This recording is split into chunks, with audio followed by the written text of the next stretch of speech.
Olá pessoal, tudo bem? Retornamos então nesse bloco para o estudo do estado individual da pessoa natural. E vamos tratar então dos 3 elementos que compõem, que individualizam a pessoa natural: idade, sexo e capacidade. Todos esses atributos da pessoa natural, que são inerentes à pessoa natural, também se publicizam e são tutelados pelo Registro Civil das Pessoas Naturais. A idade se demonstra, se comprova pela certidão de nascimento, já que a data de nascimento é requisito essencial do registro de nascimento. A capacidade também ganha a sua tutela por intermédio do Registro Civil das Pessoas Naturais. A emancipação se constitui pelo seu registro no livro E e as curatelas são registradas em livro E, garantindo aí a publicidade, sendo certo que tanto para a emancipação quanto para a interdição, todos esses atos inerentes à capacidade e que ganham a sua oponibilidade, a sua publicidade material perante o Registro Civil das Pessoas Naturais, vão ser garantida maior amplitude, vão ganhar mais publicidade, se a gente pode dizer dessa maneira, mediante a aplicação do artigo 106 da Lei 6.015. Então, esse registro que já garante a oponibilidade, a publicidade material daquela situação que alterou o estado de capacidade da pessoa natural, será replicado em todos os registros referentes àquela pessoa. Então, o nascimento e o casamento vão receber essa informação por meio de uma anotação, dando assim a publicidade notícia de que a pessoa tem uma restrição ou uma ampliação da sua capacidade civil.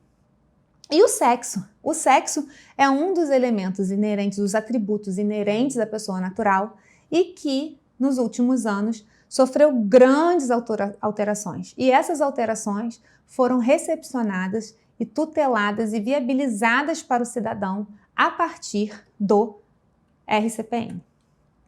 Então, nós vamos tratar da alteração do sexo ou na alteração de gênero no Registro Civil das Pessoas Naturais. E o sexo pode ser alterado no Registro Civil das Pessoas Naturais dentro do seu aspecto de desjudicialização, dentro dessa visão também do RCPN como um vetor, como mais uma porta que se abre para a desjudicialização, em 3 situações. Bom, nós temos a primeira, que é a mais simples, que é o processo de retificação. Erro material evidente, enfim, que possa ser demonstrado, e então há aqui a retificação do sexo, já diretamente perante o oficial. Nas hipóteses de sexo ignorado e nas hipóteses, a mais popular que nós temos, que é a alteração de nome e gênero a partir do provimento 73 de 2018 do CNJ. Então, conforme esse movimento de desjudicialização, nessas 3 situações, nós temos o RCPN como vetor de garantia dos direitos fundamentais ao cidadão nessas hipóteses de alteração de sexo. Nós vamos abordar agora as 2 últimas, já que o erro evidente, o erro funcional, entra dentro do aspecto dos procedimentos de retificação do Registro Civil das Pessoas Naturais. Então, verificadas essas 3 situações em que a alteração do sexo pode ocorrer no Registro Civil, vamos passar a análise das 2 últimas, do sexo ignorado e da alteração de nome e gênero. O sexo ignorado. Nesses casos, temos a regulamentação no artigo 524 e seguintes do provimento 149 de 2023 do CNJ, que é o Código Nacional do Extrajudicial. Então, nos assentos de nascimento em que nas DNVs ou nas declarações de óbito fetal, em que haja a informação de que o nascituro ou o natimorto tenha sexo ignorado, devemos observar a regulamentação trazida por esses artigos.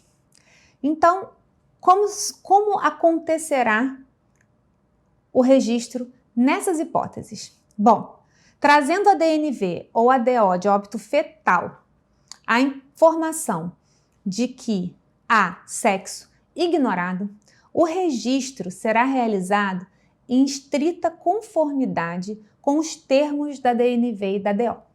Dessa forma, verificado que na DNV consta sexo ignorado, o registro de nascimento será lavrado, registrando-se a criança com o sexo ignorado. Nesse caso, há um dever funcional ao oficial do registro civil, que é o de informação. É o dever de informar e orientar aos pais a escolha de um prenome que seja comum a ambos os sexos. Então, o oficial orientará a família a escolha deste nome. Caso a família não concorde com essa sugestão, o oficial não poderá se opor a essa vontade da família e registrará com o nome escolhido e indicado pelo declarante do registro. Feito o registro, esse registro constará, então, a informação de sexo ignorado. E no óbito fetal, da mesma maneira, será lavrado com a informação de que o sexo é ignorado. Feito o registro, com essa informação, conforme o contido na DNV, já que nós estamos adstritos, ao que está na guia, após e a qualquer tempo. E aqui é interessante isso, porque a doutrina fala, esse a qualquer tempo pode ser imediatamente após, já que não há um tempo para que haja essa opção. Poderá, então, ser averbada diretamente no registro civil a designação do sexo para essa pessoa.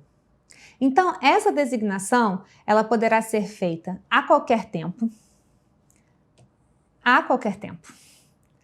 por opção,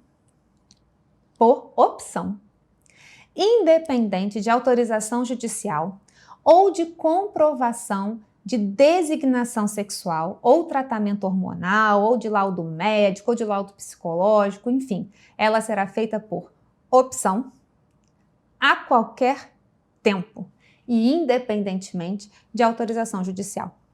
Nesse caso, é importante observar que o provimento fez uma previsão também de alteração de prenome, já que se o nome escolhido naquele momento do registro não se adeque ao sexo que será determinado posteriormente àquela pessoa, a pessoa pode, juntamente com essa redesignação de sexo, alterar o seu prenome para que esse nome esteja condizente com a sua designação sexual.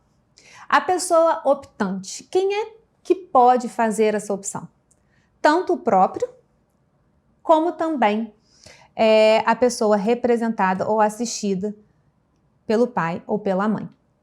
Mas nesse caso, se for maior de 12 anos, a pessoa, o adolescente, a criança ou adolescente, se tiver mais que 12 anos, dependerá da sua anuência ou consentimento. Passamos então agora a avaliar a alteração de nome e gênero no registro civil. Essa alteração aconteceu a partir do provimento 73 do CNJ, garantindo assim a tutela desse direito de autopercepção garantido pela via da desjudicialização a partir do registro civil das pessoas naturais. E é importante aqui fazer um breve histórico, porque antes da 13.482, a modificação do nome no registro civil era muito restrita e condicionada a muitas regras. A princípio, o nome no nosso ordenamento, ele era regido pelo princípio da imutabilidade. Nós vamos ver nos próximos blocos que isso também foi redesenhado no nosso ordenamento jurídico. E hoje a gente verifica uma situação muito mais flexível com relação às situações de alteração de nome. Mas o divisor de águas dentro do tema nome e gênero foi a ADI 4275, de 2018. E a partir desta ADI, o Supremo reconheceu o direito da pessoa transgênero, independente de qualquer laudo, de qualquer cirurgia de redesignação, de tratamentos hormonais, a substituição do seu prenome e gênero diretamente no registro civil. O fundamento legal, então, para essa alteração de nome e gênero diretamente no registro civil é a ADI 4275 do STF. Nós temos o provimento, os artigos 516 e seguintes do provimento 149, que vieram substituir o provimento 73, que foi o provimento mãe dessa regulamentação nacional do tema. No estado do Rio de Janeiro, nós temos o artigo 586 e seguintes do Código de Normas, que reproduz o provimento 73. E nós temos também o tema, né, para leitura dos senhores, o tema 761 do STF. Então, a partir do tema 761, a possibilidade de alteração do nome e gênero no registro civil do transexual, mesmo sem alteração por cirurgia, enfim, né, sem comprometimentos, né, apresentação de laudos, etc., ela veio para quê? Para garantir o direito fundamental subjetivo da pessoa natural com relação à sua autopercepção.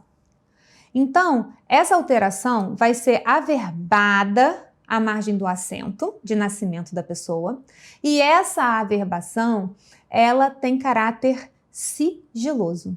Não haverá nenhuma observação com relação ao teor dessa modificação nas certidões a serem emitidas após a modificação de nome de gênero ou nome e gênero, já que pode ser alterado só o gênero ou o gênero e o nome.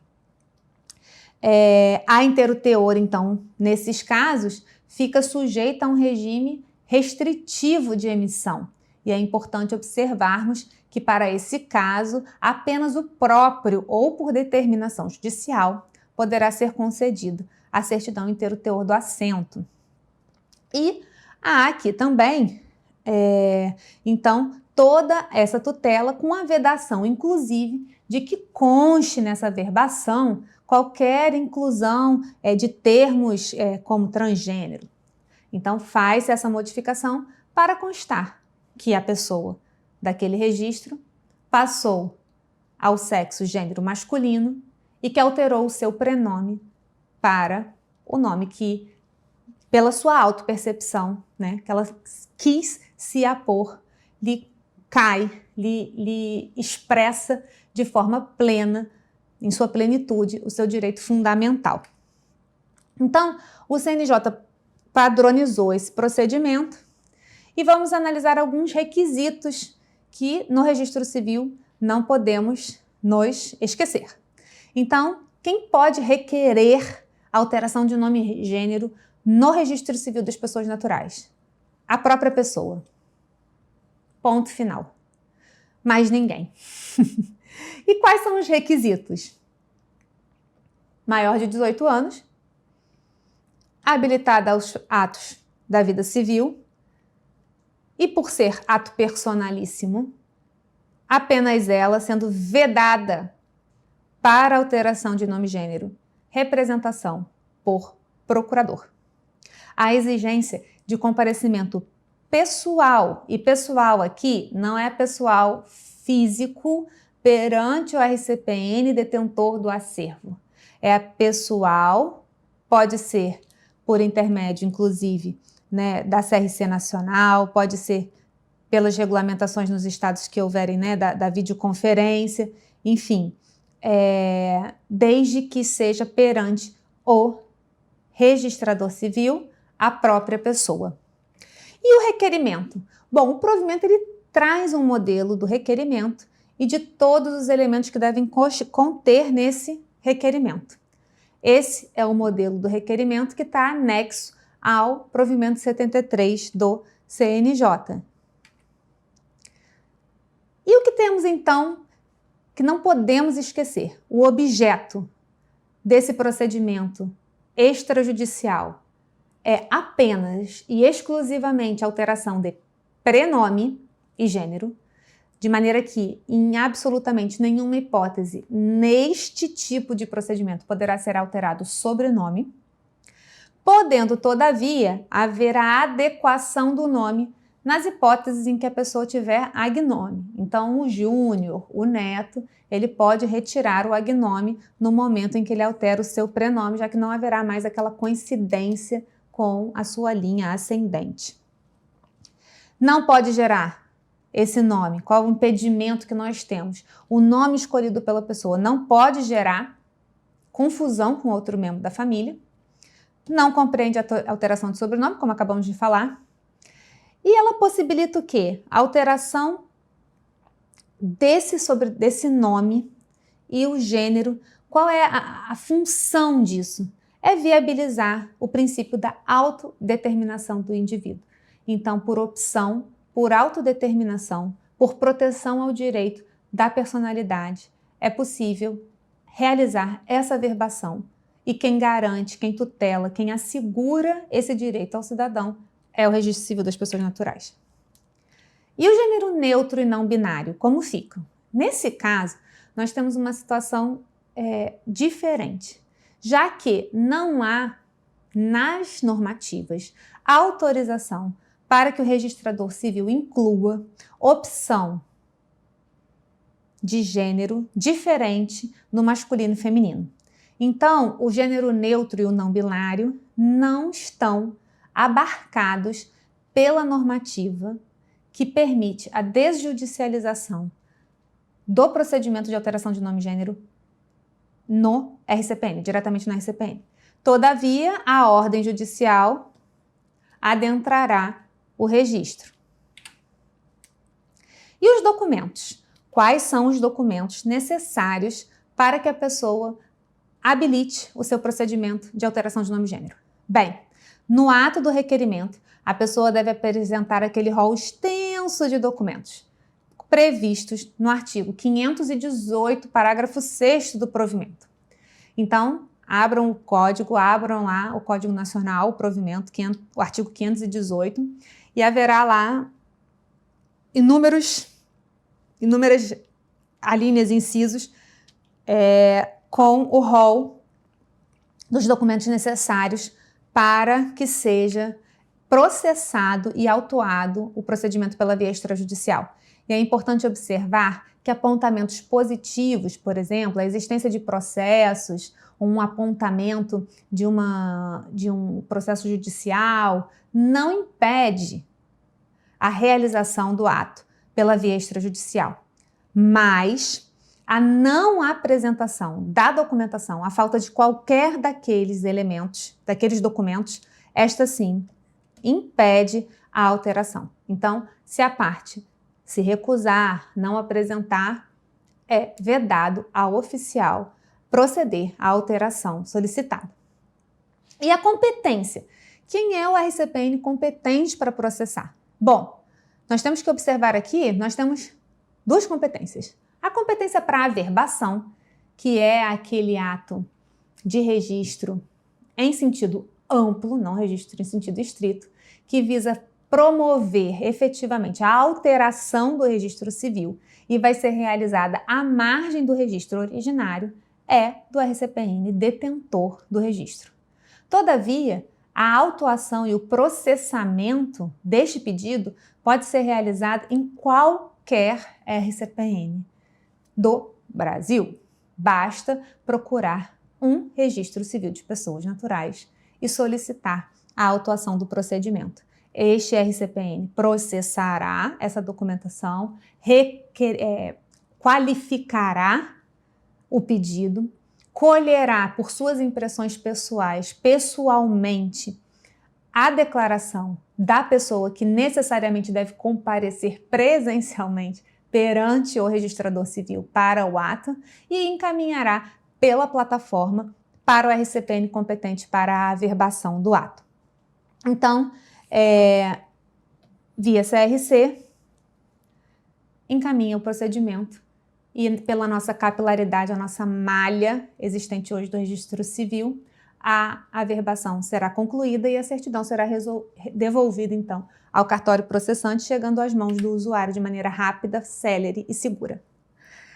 Bom, e se o oficial tiver alguma dúvida? Bom, nesse caso, é importante observar que o procedimento ele é feito perante o registro civil. A norma não atribuiu essa competência a nenhuma outra serventia. A competência é do registrador civil. Então, competirá a ele qualificar, analisar a documentação e, suspeitando de vício na vontade, de simulação no momento dessa manifestação de vontade, encaminhar o pedido ao juiz no procedimento de dúvida. A averbação, a gente já viu, tem natureza sigilosa, não poderá constar do teor das certidões e há aqui também uma outra obrigação para o registro civil com relação aos procedimentos de alteração de nome e gênero, que é manter índices atualizados com o nome atual e o novo nome que essa pessoa passou a usar para fins de buscas futuras. E oficiar aos órgãos expedidores dos documentos de RG, ICN, CPF, TRE, saiu ter aqui, mas é TRE, desculpa, e passaporte acerca dessa alteração de nome e gênero. Hoje isso já sai muito automático dentro da plataforma. Nós temos canais, mecanismos de comunicação, por e-mail, enfim, também pela plataforma da CRC essa comunicação. É importante também observar que essa alteração de nome e gênero poderá ser desconstituída na via administrativa, mas após autorização do juiz competente ou pela via judicial. Então, uma nova alteração poderá ocorrer, todavia, não mais exclusivamente pela via do registro civil, dependerá da avaliação da autorização do juiz corregedor permanente, que no caso aqui esse termo é o do Código Nacional, o nosso é o nosso juiz da vara de registros, ou na via judicial. Observando também que no termo que a pessoa assina, a responsabilidade pela troca da documentação não é do RCPN, é da própria pessoa, que se responsabiliza a atualizar os seus próprios documentos. Então, para a gente chegar aqui, já estou estendendo esse bloco porque eu sabia que ele ia ser um pouco maior. Mas, para a gente dar agora sim o passo final para concluir o bloco. A continuidade registral e a alteração do nome e gênero, como fica isso nos outros registros? A vida é dinâmica e o registro civil é dinâmico tanto quanto. O registro civil acompanha a vida da pessoa natural, por meio das anotações, por meio das averbações, por meio dessas comunicações. E como nós trabalhamos isso dentro do processo de alteração de nome e gênero? Bem, a averbação no nascimento dos filhos. Nome e gênero que possui filhos. Neste caso, a alteração do nome da pessoa que fez a alteração de nome e gênero no registro dos seus descendentes dependerá da anuência deles, quando capazes ou maiores, ou da autorização de ambos os pais, no caso de serem menores. Averbação do nome e gênero no seu casamento, neste caso, ou no caso de união estável registrada, neste caso, dependerá da anuência do companheiro ou do cônjuge. Há grande crítica doutrinária sobre essa questão da anuência na alteração do registro de casamento, mas a norma traz essa previsão e seguimos essa orientação. E havendo discordância do cônjuge ou do companheiro ou do outro genitor acerca dessa alteração do nome da pessoa no seu próprio registro de casamento ou no registro, de nascimento dos seus descendentes. Bom, nesse caso, nós aplicamos aqui o 198 da Lei 6.015 e encaminhamos o procedimento para apreciação pelo juiz da Vara de Registros Públicos. Finalizamos então aqui esse bloco um pouco mais estendido. Espero que tenha sido proveitoso. Demos uma corrida, uma análise mais rápida no final. E no próximo bloco nós vamos analisar o RCPN sob a perspectiva do Estado familiar.